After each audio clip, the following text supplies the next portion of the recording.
All right, welcome everyone, welcome all. So this is session 5.1 on introducing the Dried Fish Matters ebook. Thank you all for joining. And I can assure you that you are in for a real treat. My name is Madu GALAPPATHTHI and I am a PhD candidate at the University of Waterloo in Canada. And I will be co-hosting the session today with my colleague, Raktima GHOSH. Raktima is joining from West Bengal, India, and I myself am hosting the session from the Congress venue in Shizuoka, Japan. And in addition to the two of us, we also have other members of the editorial team of the ebook with us today, and Eric and Derek joining from Manitoba, and Aklima is also from Manitoba, I think. And Vivin from Manitoba, and Mahfuzar, I think, is also in Manitoba. And we also have Ratana. She's with me here and joining from the conference venue.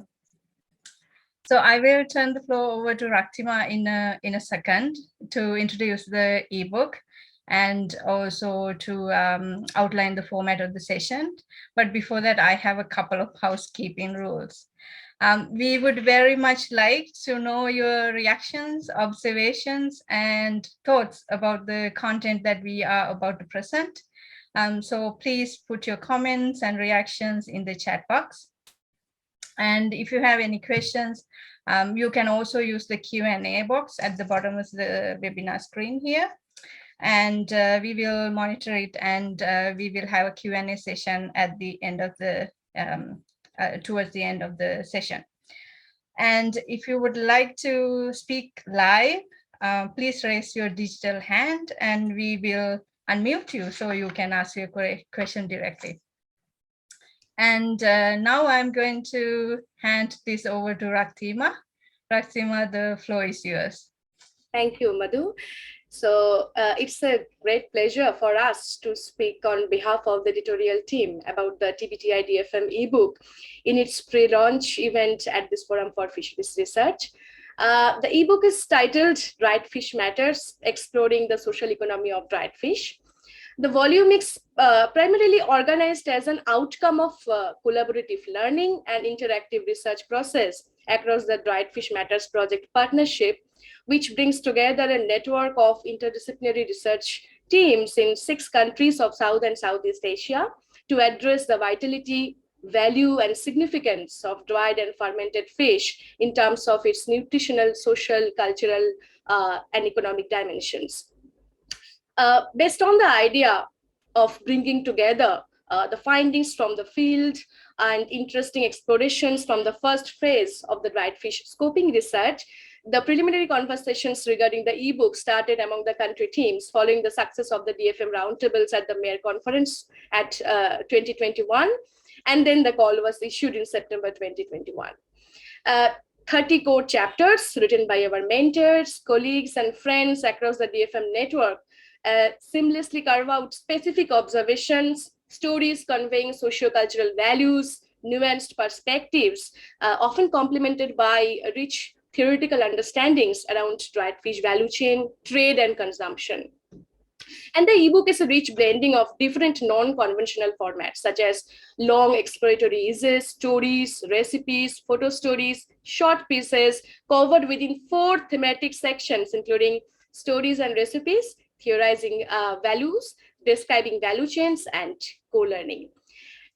The volume, therefore, provides a commentary on why dried fish matters to us as researchers, as well as to the communities in which the dried fish is produced and consumed, and to the gastronomic heritage of humanity.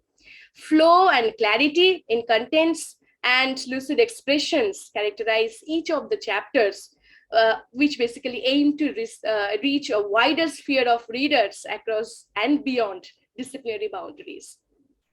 The more valuable part, I think, of this entire editorial process related to the reading and responding to one another's work, identifying areas and ideas in the chapters that resonate with our own work, asking questions, recommending areas for further exploration, and also commenting on preliminary ideas and experimental methods that are likely to be developed for our future research outputs.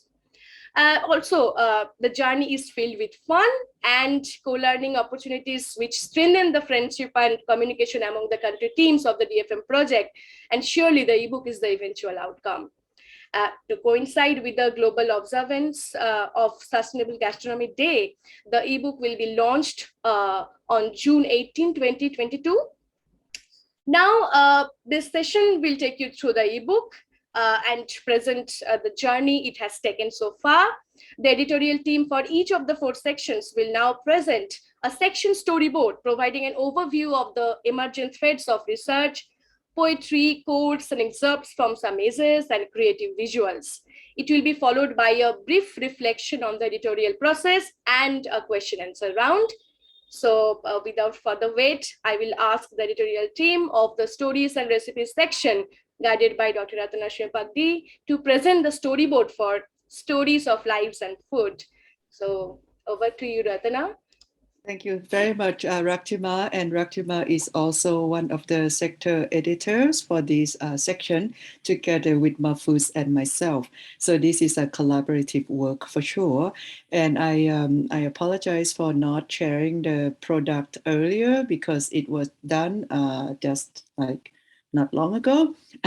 So I think we would just enjoy this together. And I really don't know how long this will be.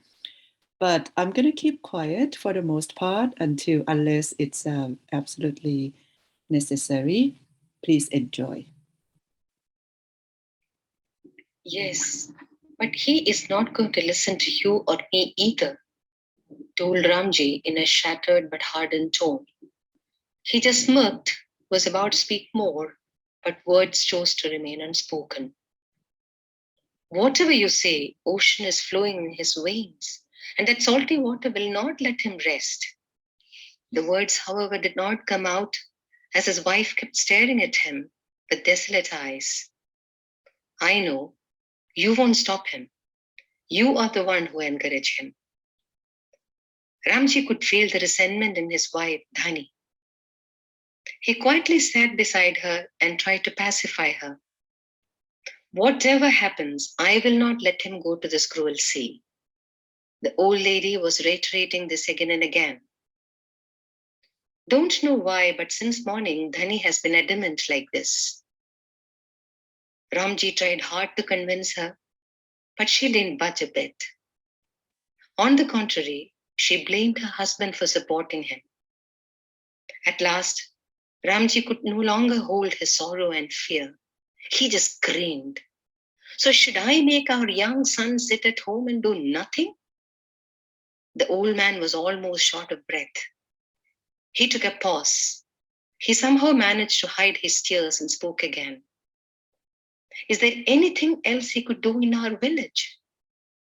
What did he do? Remember, he's born in a family of fishers. Ramji walked out of the room, leaving behind a deep moan. While leaving, he admonished Dhani. Don't forget, if you are a mother, you are a fisherwoman too.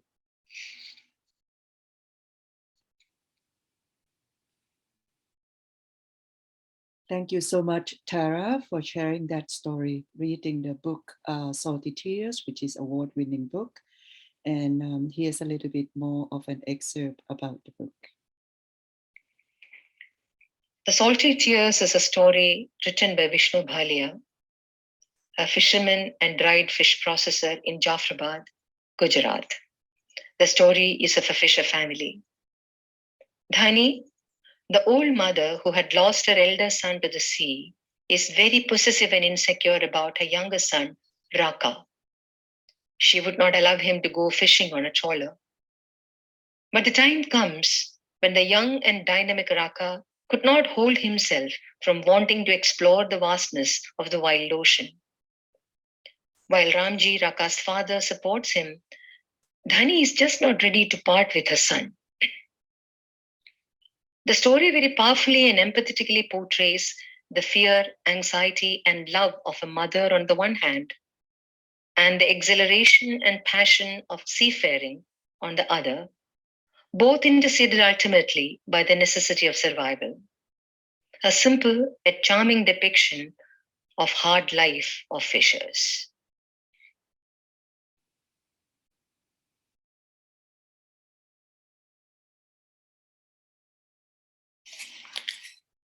Hello all, I am MD Mahfuzar Rahman, welcoming you all to the Life Stories and Recipe section of the ebook titled Stories of Lives and Food. This section of the ebook addresses dead fish actors' life stories ranging from fishing to trading and dead fish recipes. The contribution to this section includes 12 core chapters that vividly illustrate diverse relational dimension of dead fish in social, economic, cultural, and ecological terms by adopting stories and recipes as qualitative frames for analysis. Following presenter will share with you the vulnerability, hardship, and everyday challenges of dead fish actors, unique dead fish recipes, and cultural aspects of dead fish through video and photo presentation and reading excerpt and or quotes from the story. At this point, I am inviting Raktima GHOSH, one of the authors of the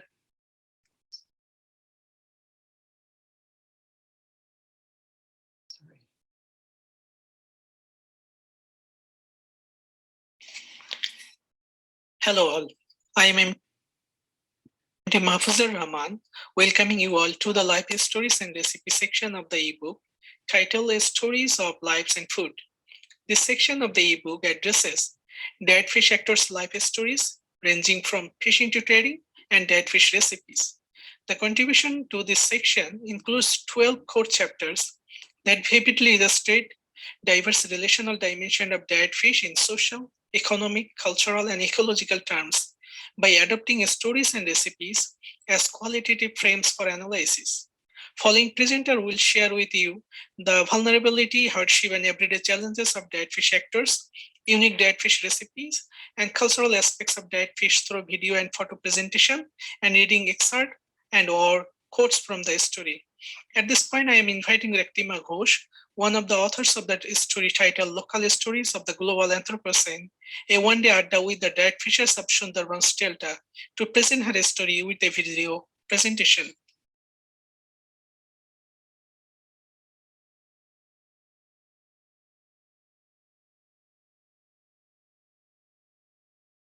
ঝড় বৃষ্টিতে যাবে এই যে বন্ধ করে দিবে আর ঝড় বৃষ্টিতে কিরকম এই জায়গাটা পুরো কি ভেঙে চলে গেছিল হ্যাঁ আমাদের তো ক্ষতি মানে বুড়ে থাকছিল তো বুড়ে ছিল ওই জল বুড়ে ছিল এখানে জল বুড়ে যায় এখানে জল বুড়ে যায় এই ঘরটা সব জল ভর্তি হয়ে গেছিল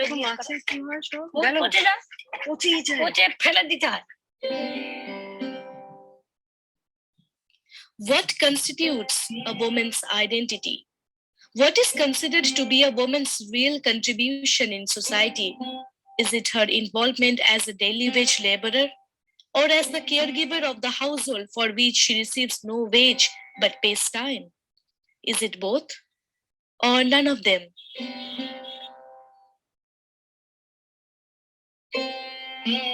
How do their lives revolve under the threat of climate change-induced disasters, and how do they respond to them?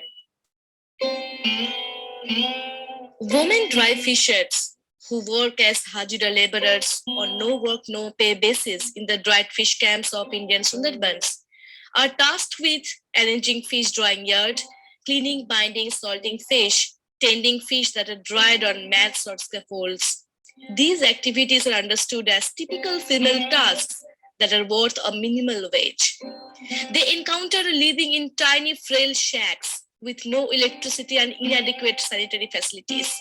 Some women swim across a tidal creek every day to reach the camp, while others walk quite a distance from nearby villages to get there. It indeed points to a risky celebration of coping skills in the absence of all plausible external supports. ঝড়টা হলো বুলবুল কিন্তু বুলবুলটা অত পরিমাণ কিন্তু allowance হয় ফণিটা কিন্তু allowance হয়েছিল খুব পরিমাণ তখন মানুষজন বাড়ি ছেড়ে চলেও গেছিল তারপরে বুলবুলের সঙ্গে পেয়েছে কারণ ওটা একটা অভিজ্ঞতা থেকে অভিজ্ঞতা থেকে গেছে যে ঝড়টা এমন পরিমাণে হবে না বলে বাড়িতে থেকে গেছে এই বুলবুলটা এত পরিমাণ ক্ষতিগ্রস্ত হয়েছে যে বলার না গাছপালা থেকে ঘর বাড়ি থেকে পুকুরের মাছ মানে জমি নালা সমস্ত পরিমাণ প্রচুর ক্ষতি প্রচন্ড ক্ষতি সে ক্ষতি মানে আমাদের বয়স আমাদের যে বয়সে আমরা এত দেখিনি আমাদের যে উপরে যারা জেনারেশন, যারা 95 বছর 90 বছর যারা জেনারেশন, তারাই বলছে আমরা এমন ঝড় দেখিনি, তাহলে আমরা তো বলছি। As never before, coastal zones of Southeast Asia, especially India, Bangladesh, and Sri Lanka, are attesting to recurrent storms and cyclonic surges, which leave profound impacts on dried fish arrangements. While cyclonic surges shatter all arrangements in the camps, compelling to refurbish it again, unwelcome winter rainfall decays dried fish, influencing the profits of the owner. All this takes its toll on the wage rate of women Hajira workers who sit at the bottom of the hierarchy in the organization. Despite that the dried fish sector is heavily dependent on women's contribution, they are shunned in the policy chapters and fisheries management plans of India. We suffered a lot during Aila, Amphan, and Bulbul cyclones. Our houses were completely destroyed, they say. In the cyclone hit Sundarbans, women run to protect their children and livestock against the gushing waters that threaten the islands.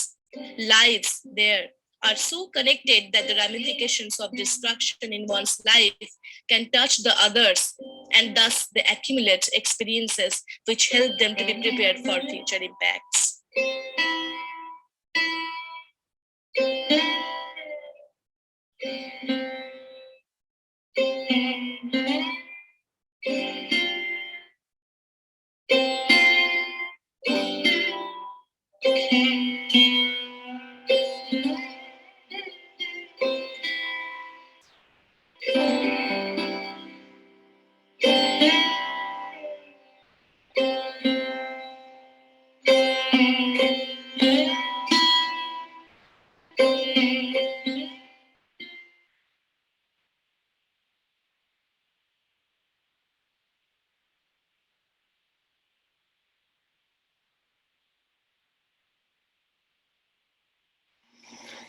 Many of the dried fish actors in South and Southeast Asia are from the most marginalized groups, that is ethnic minorities, lower caste, poor women, and displaced persons. These actors face several challenges at workplace and in the society. The story of Maimun narrates the marginalization and subordination of Maimun in everyday life in Sylhet, Bangladesh. Maimun refers to the people involved in catching, drying, and trading fish. As the authors narrated, in educational institution, students from the Maimul family have to experience hereditary specialized sardonic words or ignominious behavior from their classmates, even from the teachers. Teachers classify students in the classroom according to their father's profession.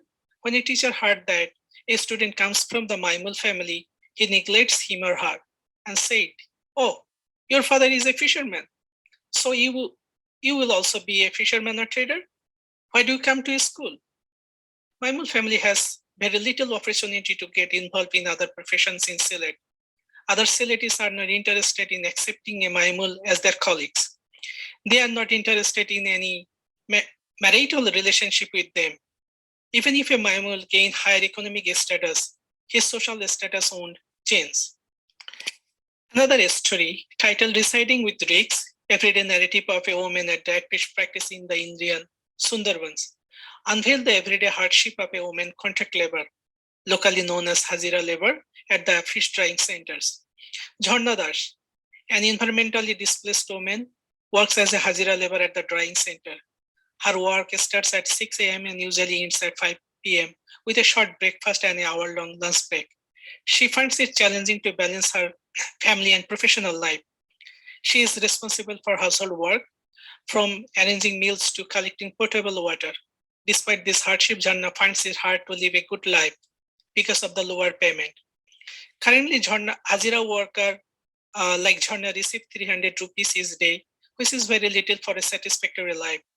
Despite their hardship and lower payment, the Hazira laborers are always in a threat of losing the work, which makes their lives more vulnerable and risky.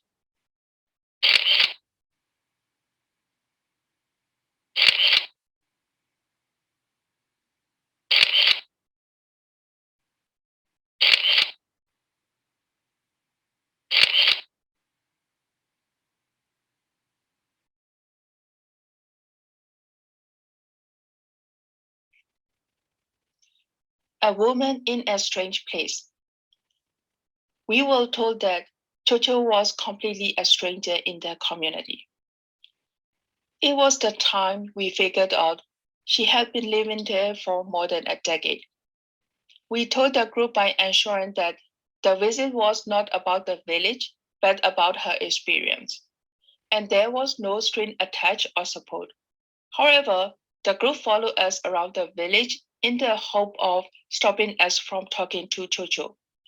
Instead, they offered us to talk to others and visit other houses except for that house. The final reason for the group was that the house was in bad condition and not strong enough for us to sit inside. We wandered around the village and visited other places before visiting Chocho. We have repeatedly been reminded of the same thing, not to visit the ruined house, especially with a lady foreigner. Later, we decided to sit down beside the road near the place where Chocho and the other woman were walking. It was Chocho's sister-in-law fish processing place. We casually talked with other women, hoping that the group would get tired of convincing us not to visit one particular house. We almost changed our plan and were worried that we might cause any harm to their social harmony because the villagers did not want us to go.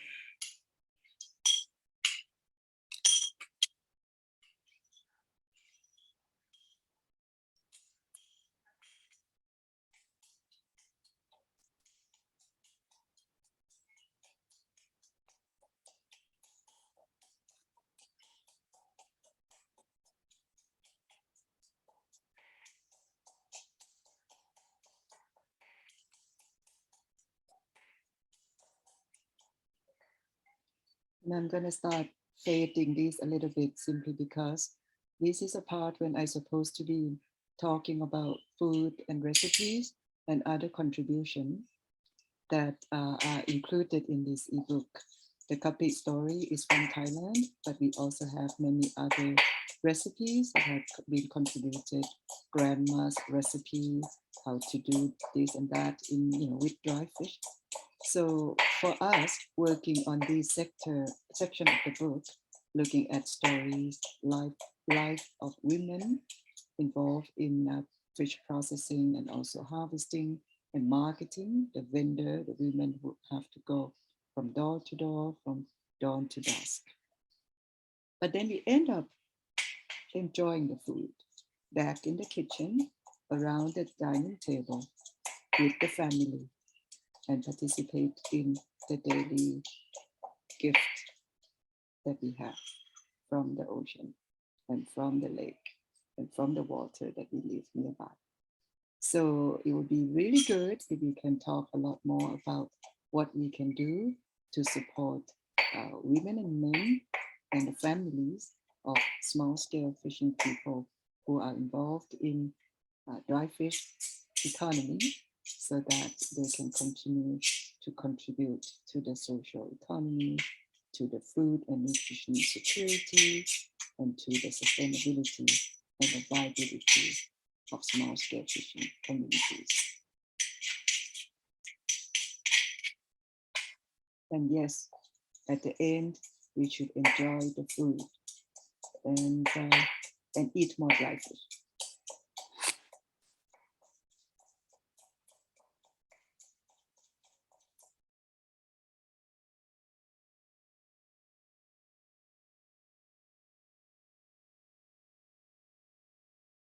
And that's the end of this section.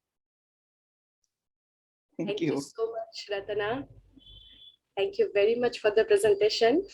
Okay, moving on to the theme of value chain section.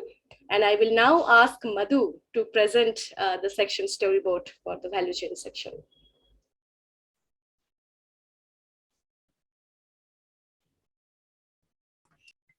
Okay, I need a minute here to share my screen.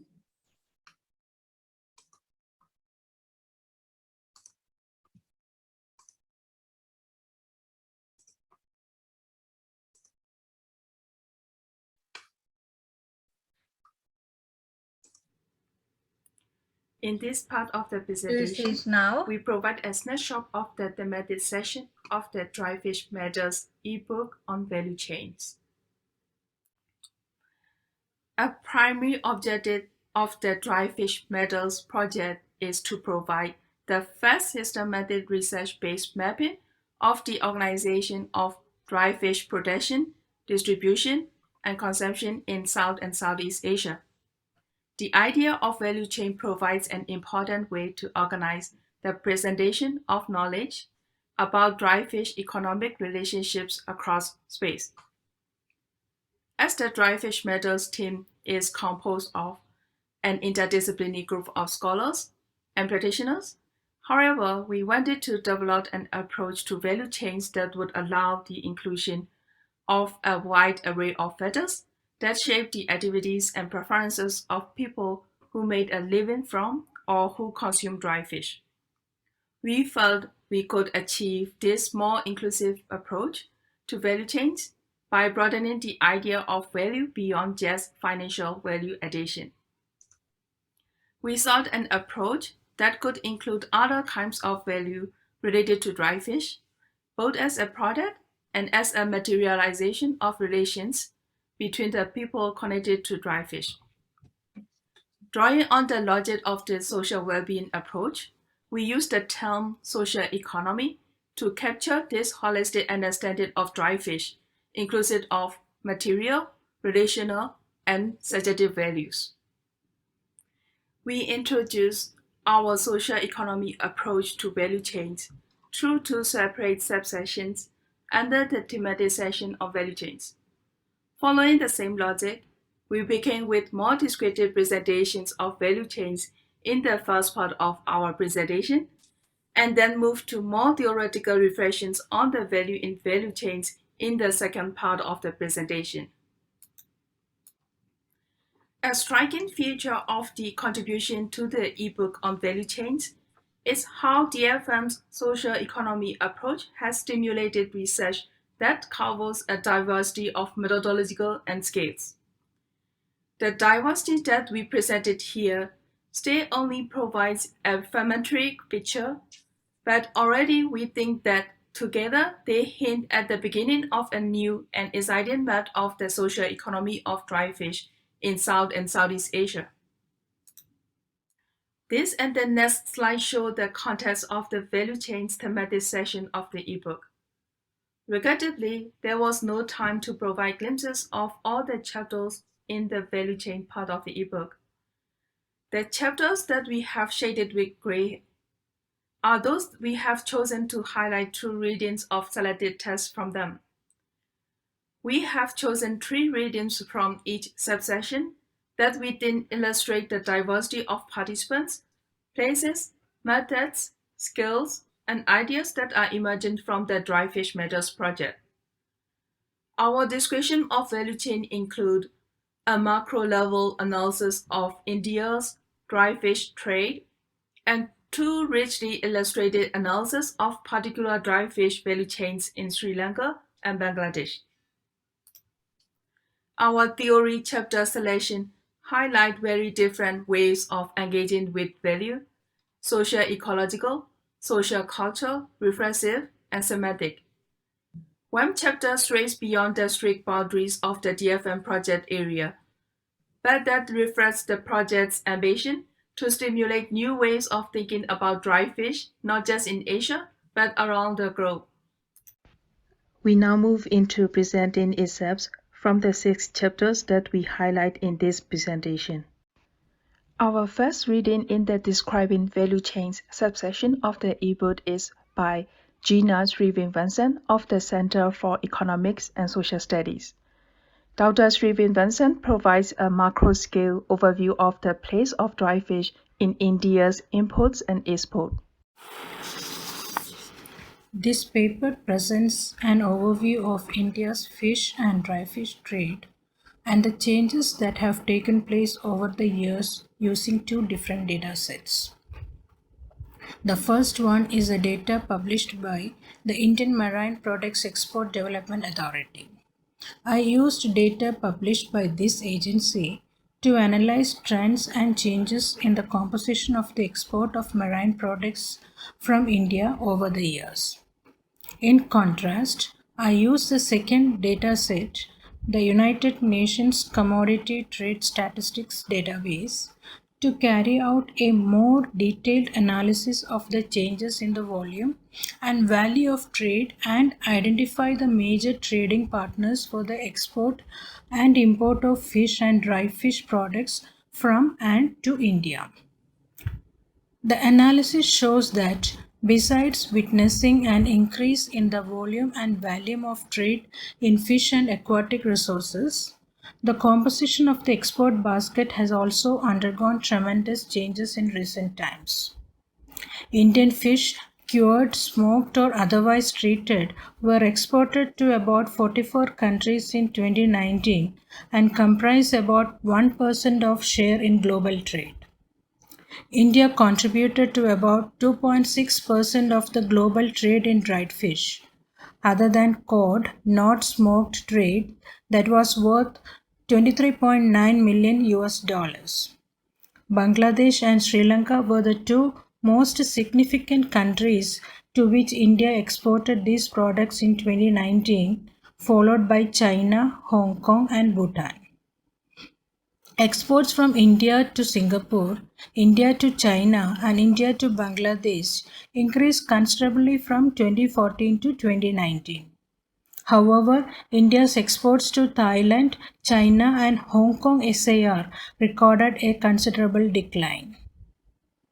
India exported anchovies salted or in brine, not dried or smoked, to the tune of US dollars to 251,000, constituting about 0.3% of its global trade during 2019.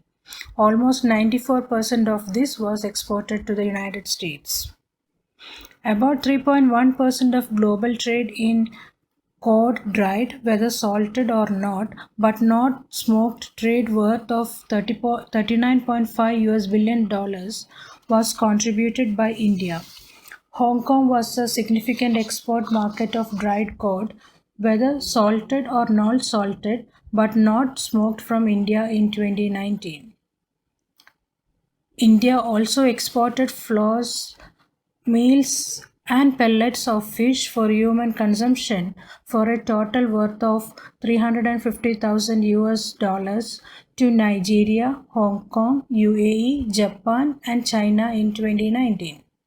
It is a sharp decline from 944,000 US dollars value of export of the same items from India in 2000.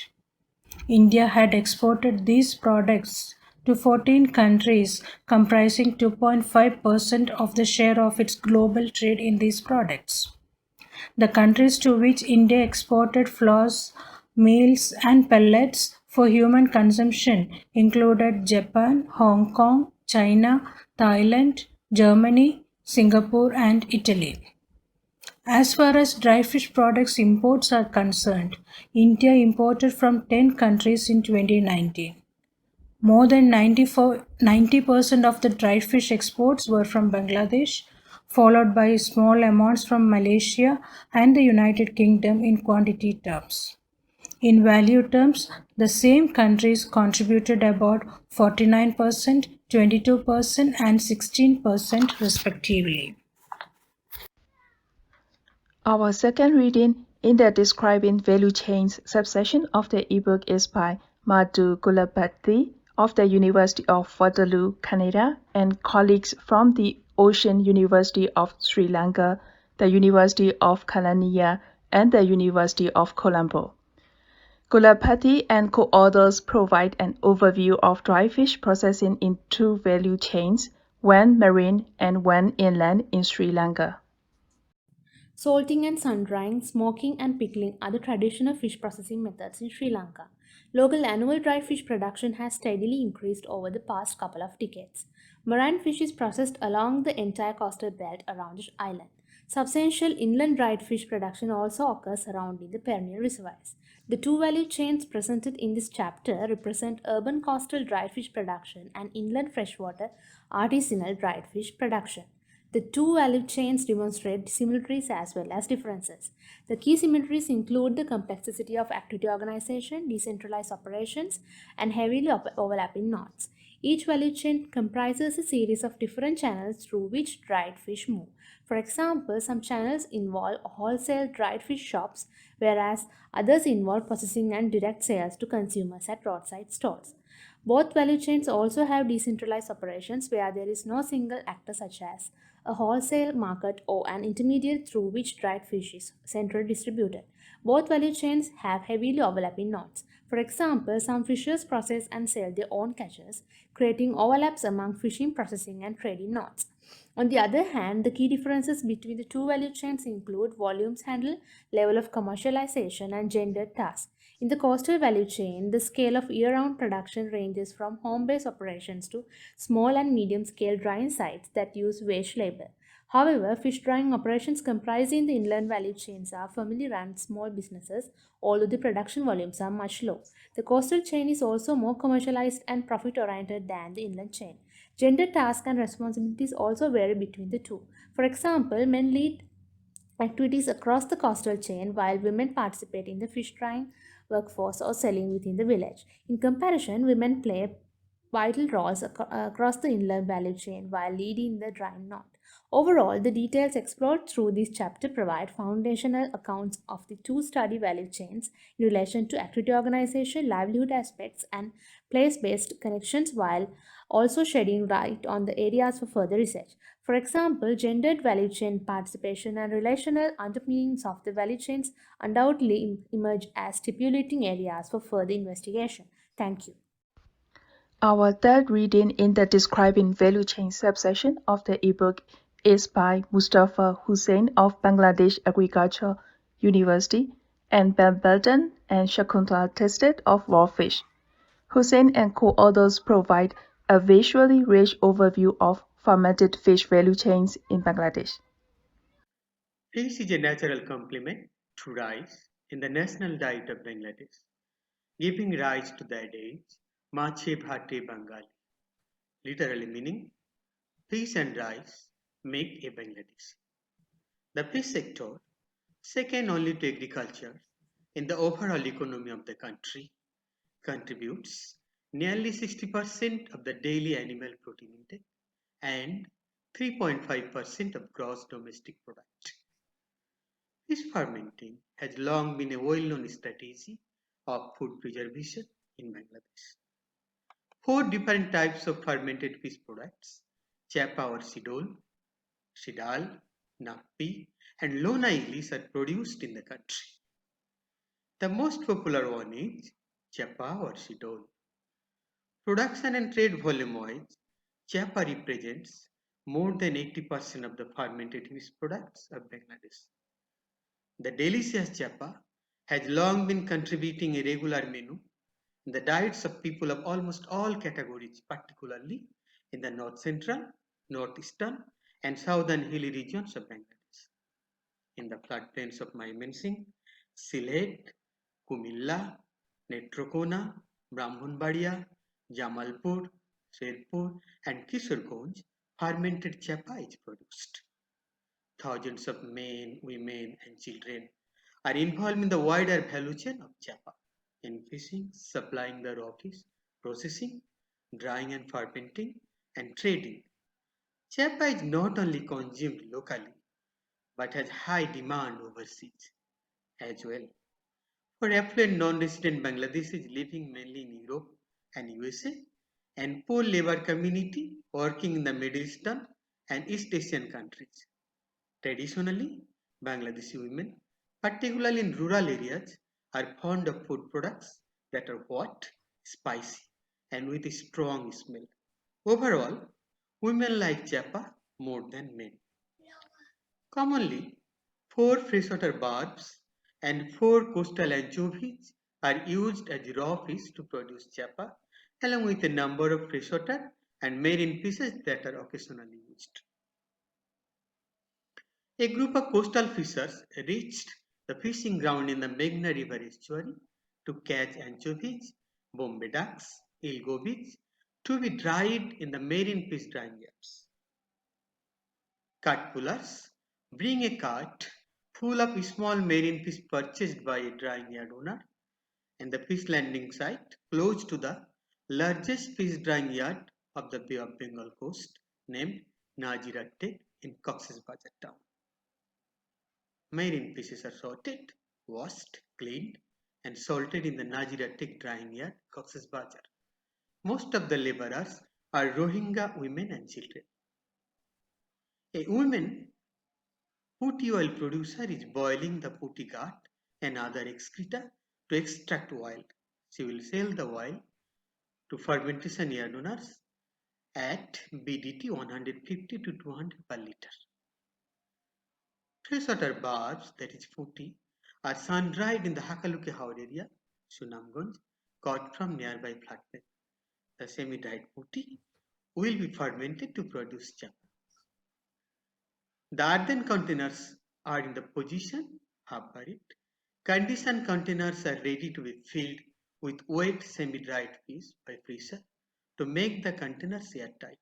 At the top of the fresh fish, dried putty powder is sprayed and the containers wrapped and closed with a polythene sheet.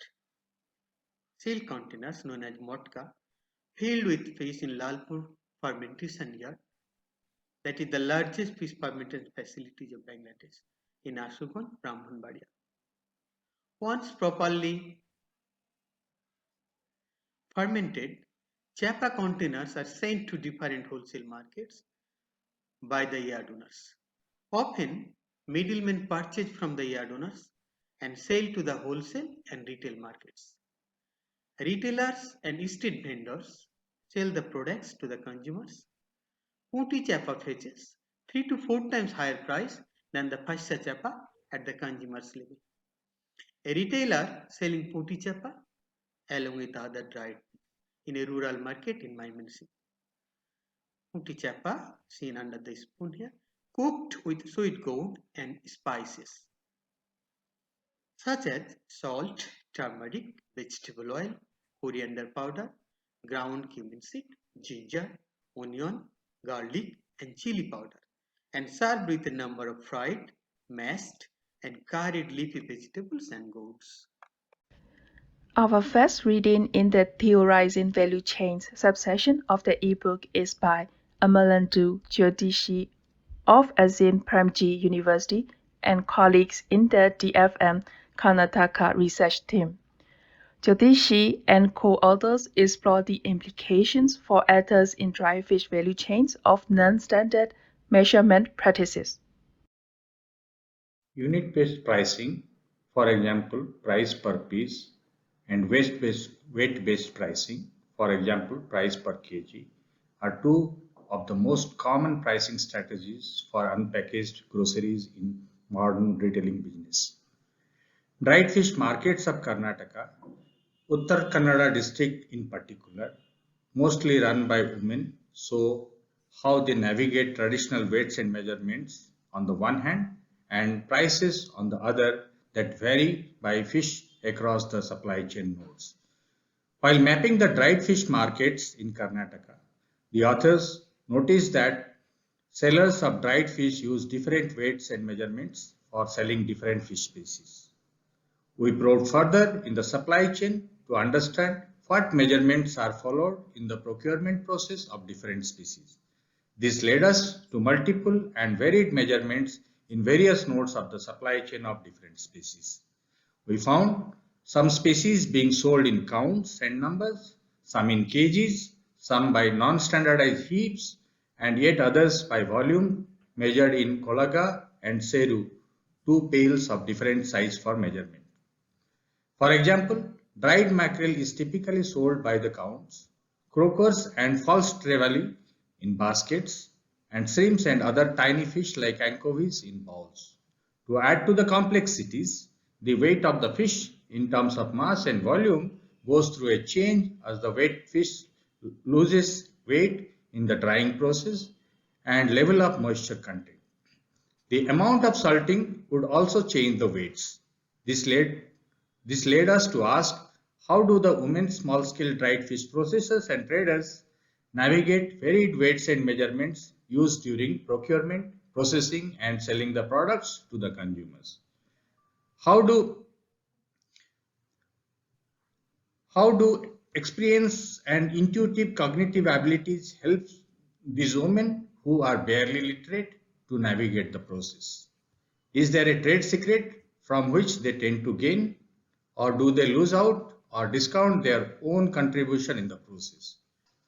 Why don't they follow a uniform method of measurement across the species and the supply chain? Are there patterns associated with such weights and measurement practices? For example, do different patterns of measurements explain anything about the local food system? Do homogenization and standardization of units and measurements then become a part of long-distance trading transactions? Through 4 short case studies, we explain in our chapter the process of measurement in different nodes of the dried fish supply chain. Our second reading in the Theorizing Value Chains subsection of the ebook is by Derek Johnson of the University of Manitoba. In this reading, Johnson reflects on how the idea of transformation provides a window into thinking about dry fish value chains. In this chapter, I add an idiosyncratic wrinkle to the core Dried Fish Matters interest in dried fish and values by reflecting on dried fish as embodying transformation. Functionally, as a processed product, dried fish facilitate economic value addition. As importantly, however, they diversify the possible values of raw fish. Extended shelf life allows not just for greater profitability of fish, but also for storability, portability, and the addition of flavor and texture to dishes in a wide range of ways. Dried fish is a projection of our own individual interests, perceptions, and values. But dried fish consumption choices we make and the tastes we cultivate are relational. We perceive and eat dried fish in particular times and particular places. I note in this chapter that the members of Dried Fish Matters should also be seen as participants in transforming the value of dried fish. A core part of the rationale for the project is that dried fish are undervalued and poorly understood, and that Dried Fish Matters should mobilize knowledge to reevaluate dried fish. It's too early to say what cumulative impact the Dried Fish Matters team will have on dried fish and how it is valued, but it's already evident that the body of work that we are beginning to assemble is unlike anything that has come before in its ambition, scope, and interest in dried fish as a vehicle for value.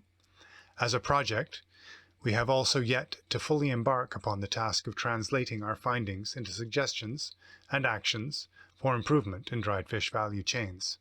Of course, when we engage in that work, we will be fully committing to a transformative approach to dried fish.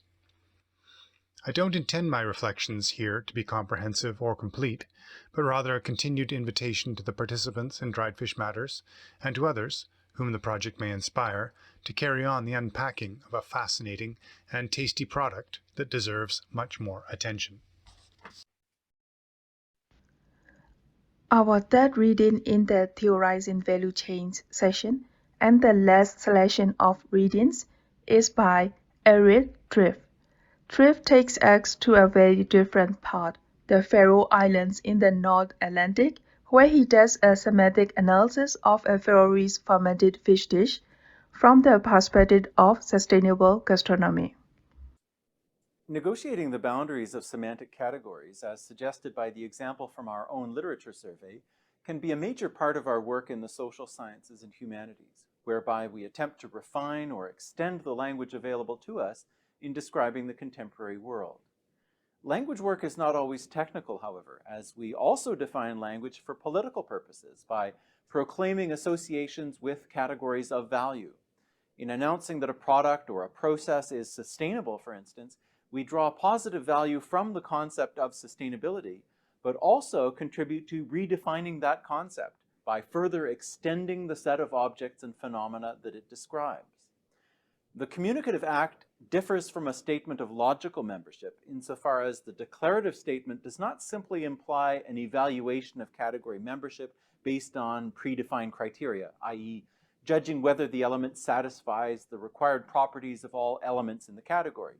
but instead it expects the set definition itself to be adapted, if necessary, to accommodate the new element. To give an example, we can take 5 statements of membership of Rastur Fiskur, dried and fermented fish from the Faroe Islands, in different types of semantic categories, as illustrated by figure 4. Statement 1, Rastur Fiskur is dried fish. 2, Rastur Fiskur is delicious. 3, Rastur Fiskur is an element of Faroese cuisine. 4, Rastur Fiskur is a product of Faroese terroir.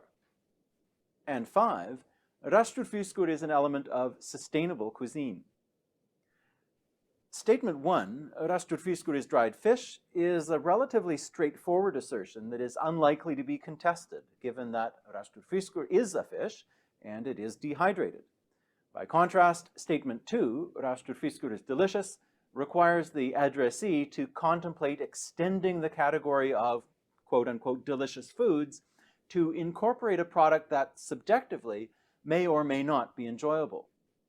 Statement 3, Rastur Fiskur is an element of Faroese cuisine, is not likely to be challenged on simple logical grounds. The fish does, after all, pertain to the geography of the Faroe Islands, but this statement presents implications for the common properties of all the elements contained within the semantic category of Faroese cuisine by contributing an emphasis on fermented or air-dried seafood.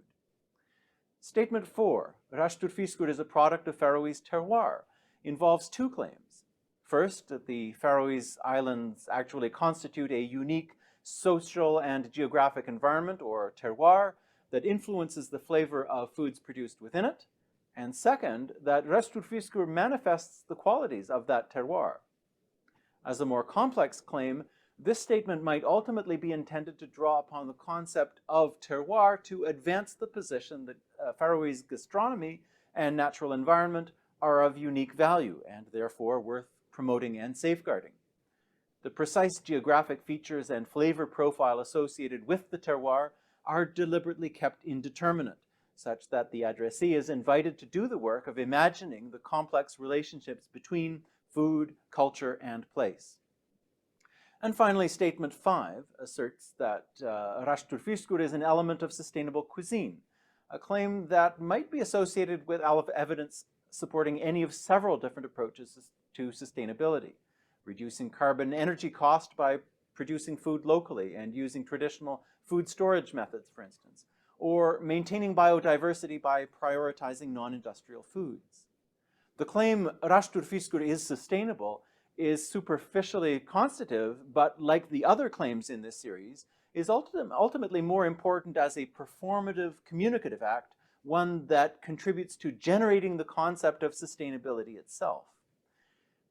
These 5 examples illustrate several of the key principles of semantic categories, which I summarize as follows. Natural language terms are semantic categories containing objects with shared properties.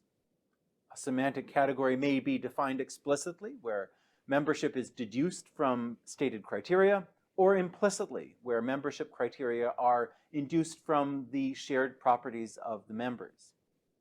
Declarative statements of the form object A belongs to semantic category B may be communicated deliberately with the intention of associating the value of B to A.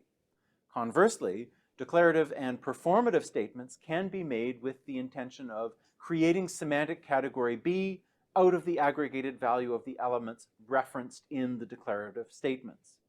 In other words, such statements deliberately associate the value of A to B.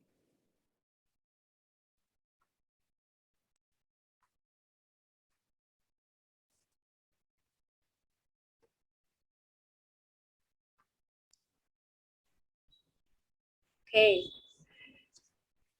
So many thanks to the team of editors, Dr. Derek Johnson, Madu GALAPPATHTHI, and Wei for this rich presentation. So we are nearing the end of the storyboard presentation. Our third and final presentation will now provide a glimpse of the core learning section. And I will request Madu to present the storyboard. Thank you.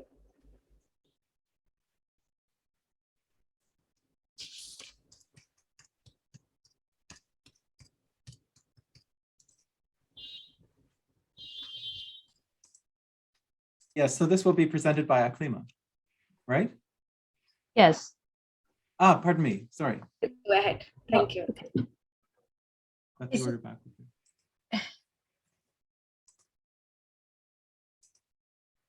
Hang on a second. Is it Aklima's one or is it the co-learning one? If it's co-learning, then I'll be presenting. It is the co-learning one. Yeah. So we're starting with Aklima. She has a PowerPoint presentation, and then we'll share the video at the end. And then we'll go. Okay. Yeah. Sounds good. So I'll pull up the PowerPoint. You just why don't you start, Aklima? I'll just open up the PowerPoint again for you. Here we go. Okay. Okay, thank you, Eric. Okay, so hello everyone. I'm Aklima AKTER. I'll be presenting co-learning section of our ebook Dried Fish Matters, Exploring the Social Economy of Dried Fish. So the chapters and this section reflect on the research process as a social activity, reflecting on the nature of collaboration and partnership within the processes that have supported the present volume. So this is the discussion flow I'll be maintaining. First, I'll be explaining what is co-learning briefly, and then co-learning briefly. And after that, dried fish stories, and then taste and smells of dried fish, and then computer-assisted research and the construction of dried fish literature, and researching the researchers. And lastly, I'll conclude briefly. So let me present you what is co-learning. So it means co-learning means the learning process itself is social interactive, not just individual learning in about a social environment. It has shared purpose for defining a problem or solution, understanding one another, achieving consensus. Here, participants are considered as individuals with their own goals, knowledge, skill levels, and approaches. They have something they want to learn from others and from the shared activity. It also emphasizes that participants have information and perspectives to share with the others. Next slide, please. So under the core learning briefly slide, I have put together the chapters and the author name I'll be presenting briefly. So first chapter is Dried Fish Stories by Nirika Varatunga and Eric Thrift. Second one is Taste and Smells of Dried Fish by Editorial and colleagues. Third one is Computer Assisted Research and the Construction of a Dried Fish Literature by Eric Thrift and colleagues. And the last one is Researching the Researchers, a Study of Communication Effectiveness in an International Project by Alex Zipke, and Fabian Lee. After my introduction, we will see recordings of text from two of chapters in this section, Dried Fish Stories and Taste and Smells of Dried Fish. Both of these chapters reflect on co-learning through video creation, referring to our effort by researchers in a project to share stories about dried fish. The first chapter, Dried Fish Stories, from our visualization group by Nirika Varatunga and Eric Thrift, is oriented by discussions of draft visual documents assembled on PowerPoint slides. The activity provided a context for exploring methodological challenges and opportunities associated with visual research, storytelling, and collaborative video editing within a multidisciplinary group of researchers. The authors note that this experience became an opportunity to document and explore sensory and cultural experiences that tend to be ignored in more conventional textual academic outputs. Here in my slide, you can see the copy and local stories regarding it. Members of this group were also cautious about the risk of privileging their own stories over other and not to reinforce the colonial gaze. Following my presentation, we'll hear Nirika Varatunga reading a passage from the beginning of this chapter. Nirika's reading tells us that the storytelling approach emerged unexpectedly during COVID lockdowns, when researchers were unable to go to the field and needed to look more closely at their own experiences to understand the social world of dried fish. The second related chapter, Taste and Smells of Dried Fish, draws on the transcripts of a series of stories about the taste and smells of dried fish, which the researchers told one another as part of the process of creating the video that Nirika describes. In a few moments, we'll hear the original audio from the stories, accompanied by images selected by the members of the visualization group. The chapter in our ebook includes a further commentary on what this personal stories tells us about dried fish. These stories are intended to work through the challenges of communicating the taste and smells of dried fish through language or images. But this moment of sharing became an occasion for the researchers to consider how they related to dried fish in their own lives, and for them to reflect on how their different experiences with dried fish shape their perception of its importance. Mustafa Hussain, for example, describes the smell of Bombay duck as overpowering to the extent of being potentially offensive to one's neighbors, but points out that this fish is an important marker of taste and identity of the Bangladeshi diaspora. Madu, a Sri Lankan living in Canada, relates how her mother-in-law impressed upon her the importance of feeding her baby dried and coffee powder, a trusted way of meeting an infant's nutritional needs, but also a significant point of connection to Sri Lankan gastronomy. Gayatri Lakus, also from Sri Lanka, describes her own challenge in accepting the strong taste and smell of the fermented fish she encountered in Cambodia, while noting that she eventually came to acknowledge the distinction of connoisseurs who could distinguish among fish paste of different quality and origin. The other two main chapters in the section describe two other co-learning initiatives within the Dried Fish Matters project. The first of these was a major collaborative survey of the global literature on dried fish completed using a shared online Zotero library.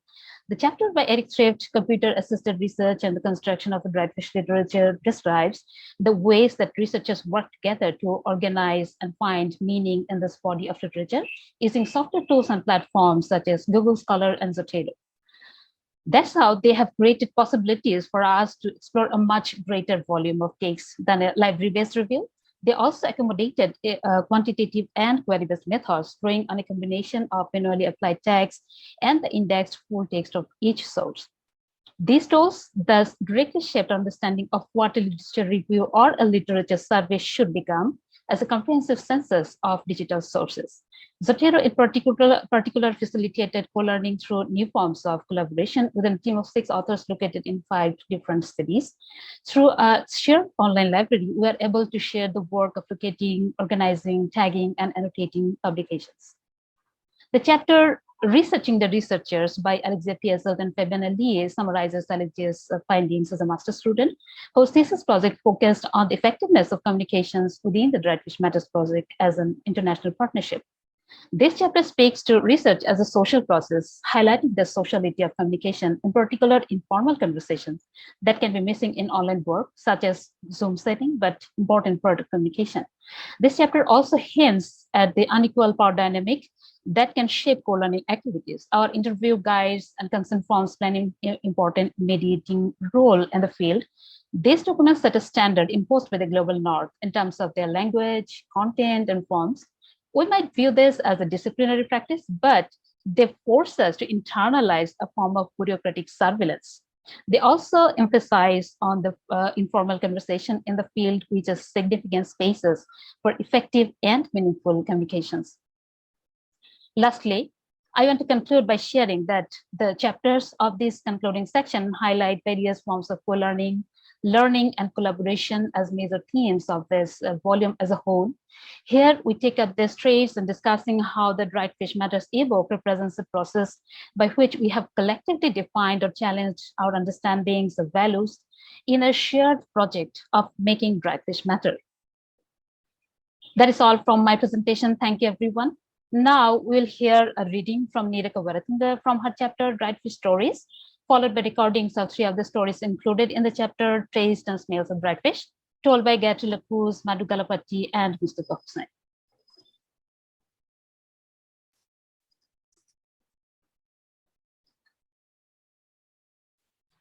I'm Nireka Viratunga from the Dried Fish Matter Sri Lanka team. I'm reading from the chapter titled Dried Fish Stories. Once upon a time, there was a group of 7 research teams working in partnership within a very large research project called Dried Fish Matters in South and Southeast Asia. They had to visualize their preliminary research findings. They were caught in the middle of a pandemic called COVID-19 with lockdowns and travel restrictions and had difficulties accessing the field. Many had done literature reviews and some had done interviews in the field prior to or during COVID. But they did not have time or the right atmosphere to take enough photographs of the research sites or do recordings or take videos of their interviews. Rapport building was challenging with masks and social distancing. One of the outputs of the project was visualization. So how were they going to visualize? Their research so far had brought up important themes and issues. So they put their heads together for a brainstorming session outlining each person's ideas and expectations and generated a storyboard elaborating some of these ideas and themes. This was about how fish change hands from fishers, processors, and traders to consumers along the value chain. The work done by women and men, their hardships, sorrows, and joys, the taste and smell of dried fish in their cuisines, unique dried fish products in different cultures, the myriad ways of preparing favorite dishes, the offerings of deities and meanings attached to dried fish in their cultural heritage, the memories of dried fish carried by migrants, sustaining their identities and culinary traditions across the seas. Then each team set about finding the best story they could tell. They made an outline of their story and elaborated it by collecting materials. They put together photos or videos from the field. They searched for images, sounds, and music on the internet and communicated with strangers to ask for permission to use this material. Each team went through several versions of their stories, receiving feedback from the others, making them more reflexive of what they were attempting to do. As time went by, the 7 teams managed to come up with a set of stories. What we have been doing here with the visualization initiative is interweaving 3 ancient methods of communication: storytelling, images, and sounds using modern digital technology. Storytelling is an ancient and universal cultural practice. It is one of the earliest forms of communication within and across communities. The root word implies that communication as a process is linked to communities. Stories convey ideas, experiences, and emotions to give us a message while evoking a sense of time and place. Different cultures emphasize time or place.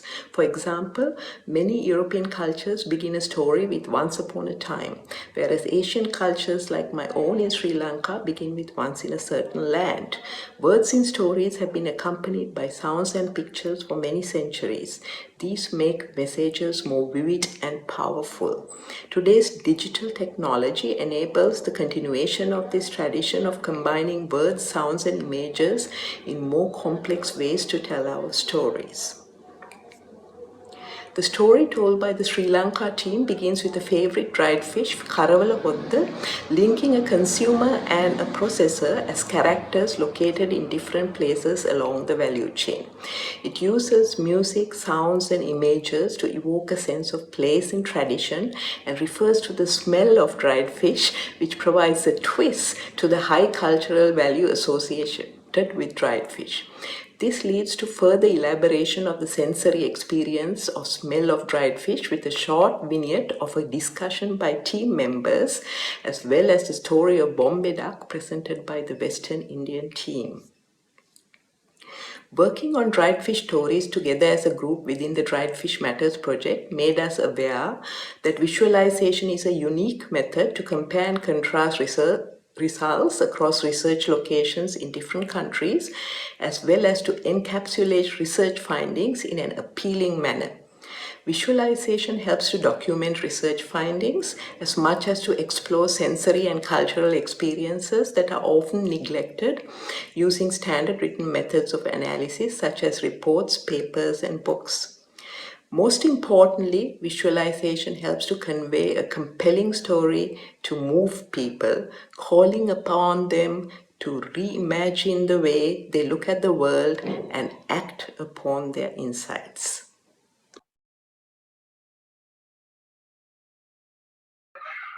When you started, asking questions from these vendors and people who were making these about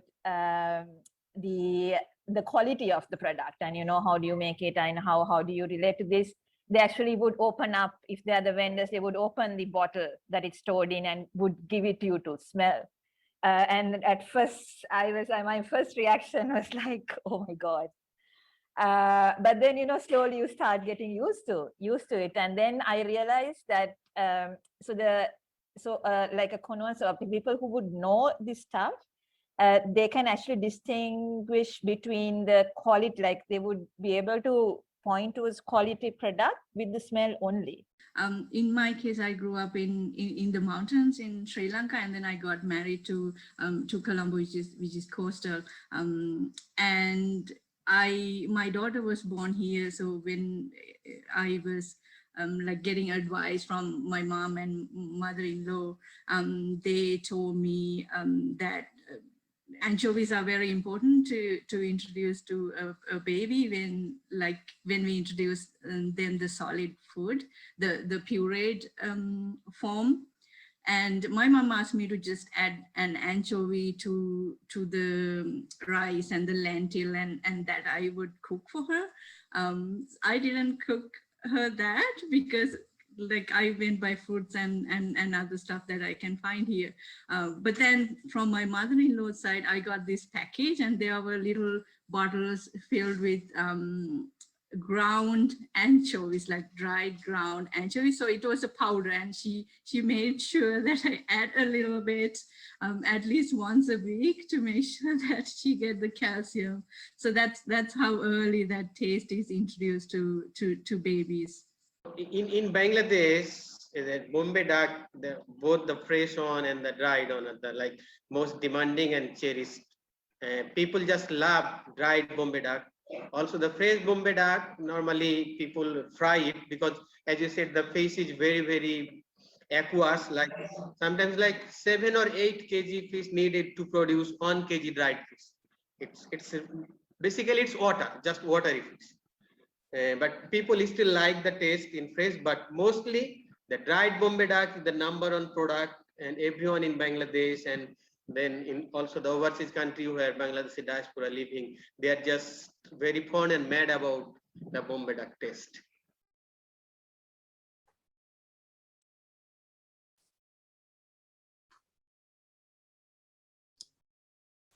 Thank you, Aklima, Eric, and Madu for the presentation. A brief announcement: the attendees now can place their questions or leave comments in the chat box for the Q&A round. I will now invite Madu to share her thoughts, reflections on the editorial and writing process of the ebook. So, Madu, over to you.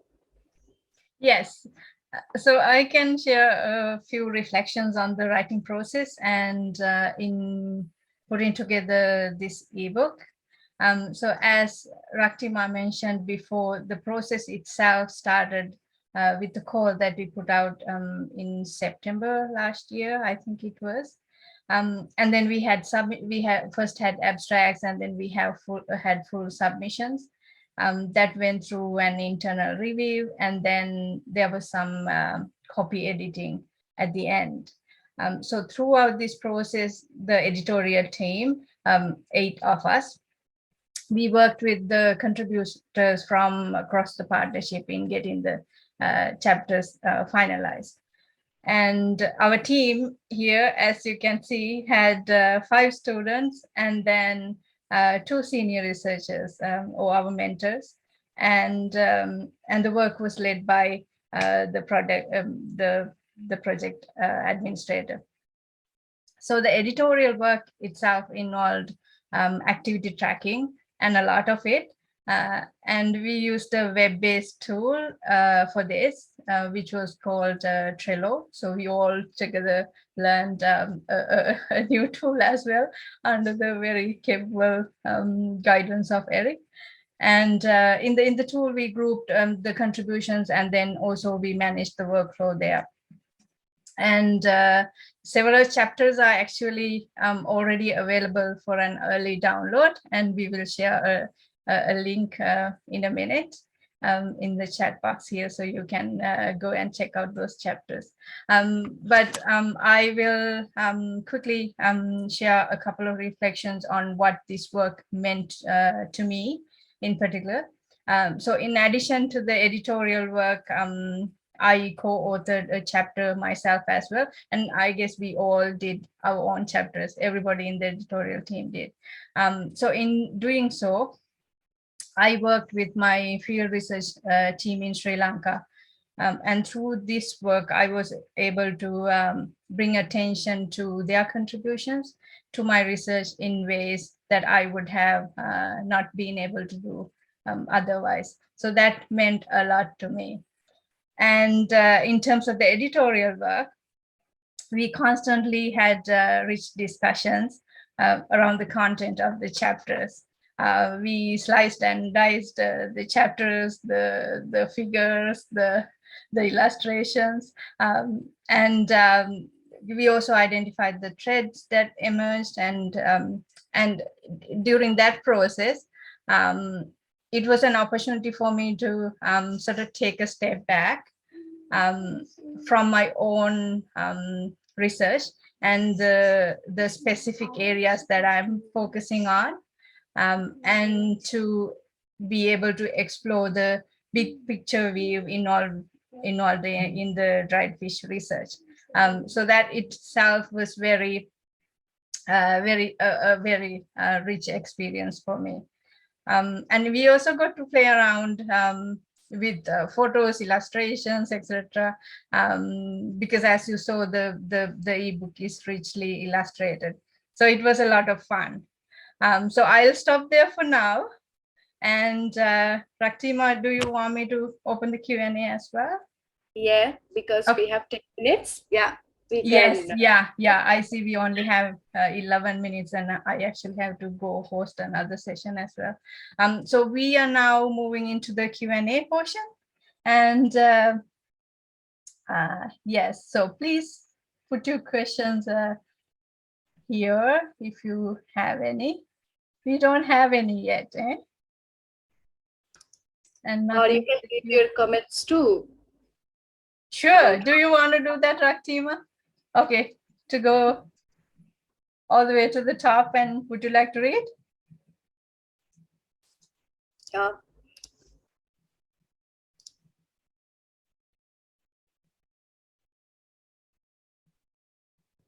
So I cannot see any comment here. I mean, especially on the presentations. Mm-hmm. Yeah. So I guess the most important comment in the chat box is this link, where you will be able to see some of the full chapters and download them. So that'll be a treat. Hopefully you'll enjoy them. And while we wait questions, perhaps we can ask for some reflections from the members of the editorial team, or even from our authors who contributed to the work, about what this work meant for them and what they learned in the process. Do we have any volunteers? Do we have any volunteers?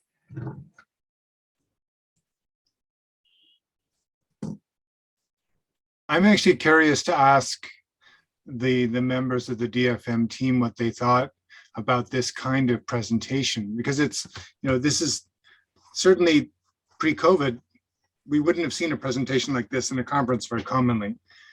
So I'm wondering if the team thinks that going forward, a kind of hybrid presentation like this might be more common. And if so, how could we raise the level of professionalism? And so, like, I noticed, for example, the third section, the very final section that Eric clearly had a hand in, was quite professionally done, and the rest of it was good, but it wasn't quite as polished. So I guess two parts to it. One, is this something that we think should become a more standard part of conference going, and two, how could we plan in the lead up to allow more time to make it even more polished and more engaging?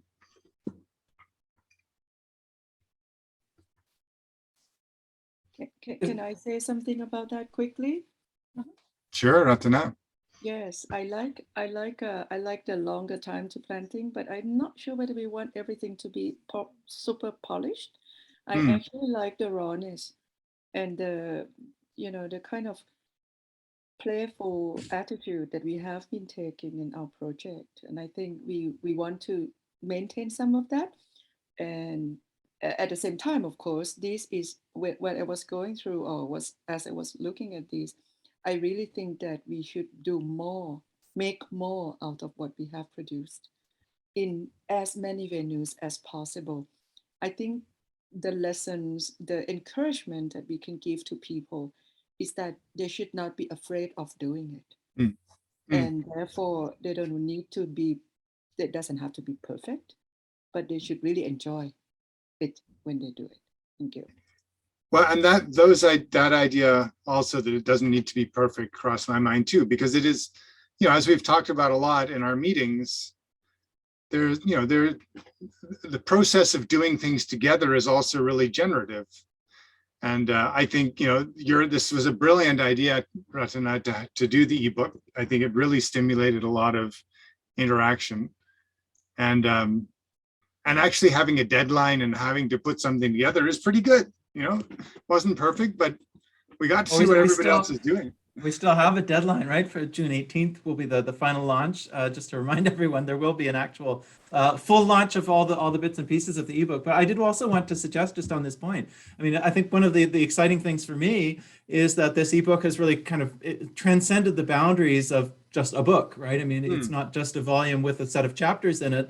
It's much more than that. I mean, we've got videos that are sort of in the book and also online, and you know, it's a whole process. All these discussions, the Zoom meetings, all of that is actually part of what we've conceptualized here as an ebook. And you know, telling stories, going to meet people who are already collaborators in some cases, and finding images, finding stories, putting them into different formats, creating the videos, creating the presentations to go along with it, potentially at some future date trying out the recipes, having a dried fish tasting. I'm hoping that will be part of another one of the outcomes of this book. So I think we're setting a good precedent here, not just within DFM, but sort of more broadly for the creative ways that we can approach research, not just as kind of final these very dry sorts of academic products that can sometimes be very important to us, but as kind of like exposing all of the the messiness and the fun and the excitement that really gets kind of shoved to the side at times, but that we can, if we bring it up to the surface, it can create some some real moments of interest to share among ourselves. And I've really enjoyed working with the rest of the editorial team here. It's been a lot of fun, and I'm looking forward to that final push as we move towards the official release of this ebook, and have another event similar to this one in about a month's time. Okay, Nireka has raised hand.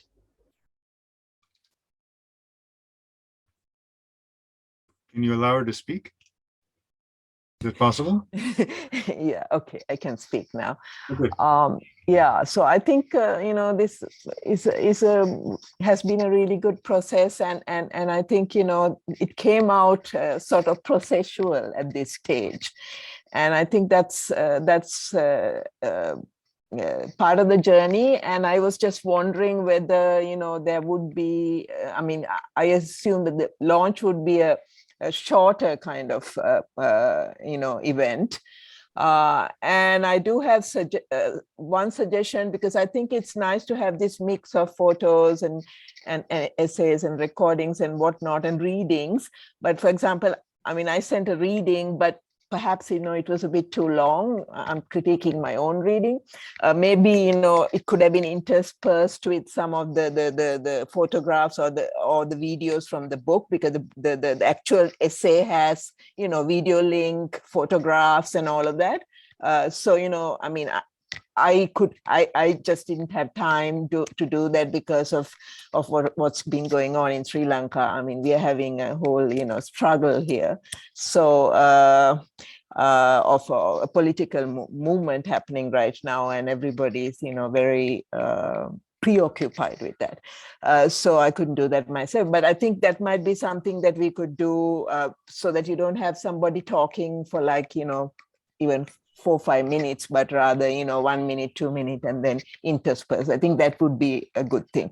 The other thing I wanted to talk about was that this was always seen as a stepping stone for our virtual, I mean, the visualization process of the project, and this whole thing of a virtual exhibit or whatever that we are going to be planning, right? So it might be a good time to also take stock of what has what has gone into the book, and where we want to go with this whole virtual exhibit or museum or whatever that we want to have at the end of the project.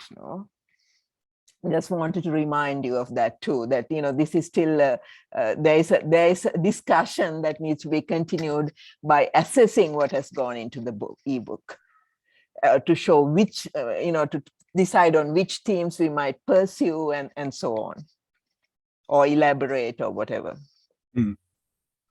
So a very short-term goal, and that is to produce a tighter, more honed collage for the launch, but then the long-term goal of this being a stepping stone to a much bigger thing, a much bigger exhibit or exhibition.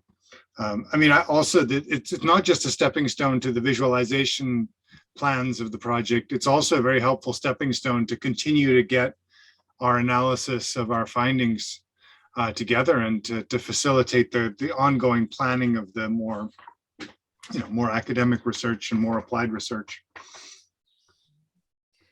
No, but what I'm saying, I mean, this is a real turning point, I think, in our research. And, I, appreciate Ratana for initiating this whole ebook process. I mean, it's really a good thing that the suggestion came from Ratana, and I think it was a great thing. And I think it's a real turning point for the project as a whole, because there are so many things that we can build upon from this.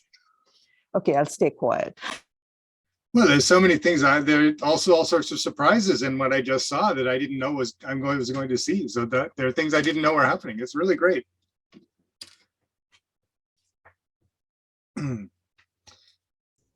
Well, thank you, Madu and Raktima, for running such a nice tight ship in this, and really appreciate that. Thank you, Derek. And we have feedback from Tara. Congratulations to the team.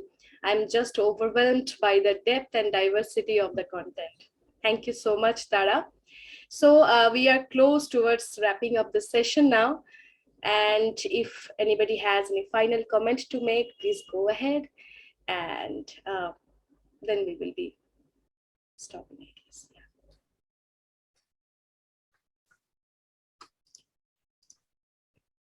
Yeah. Well, my thanks too to the young and enthusiastic team here, and the mentorship from the senior. But yeah, I'm very impressed with the younger generation of scholars that DFM has brought together. All right. Well, great to see everyone. And Ratana asked if we take a photo. That would be great. Okay.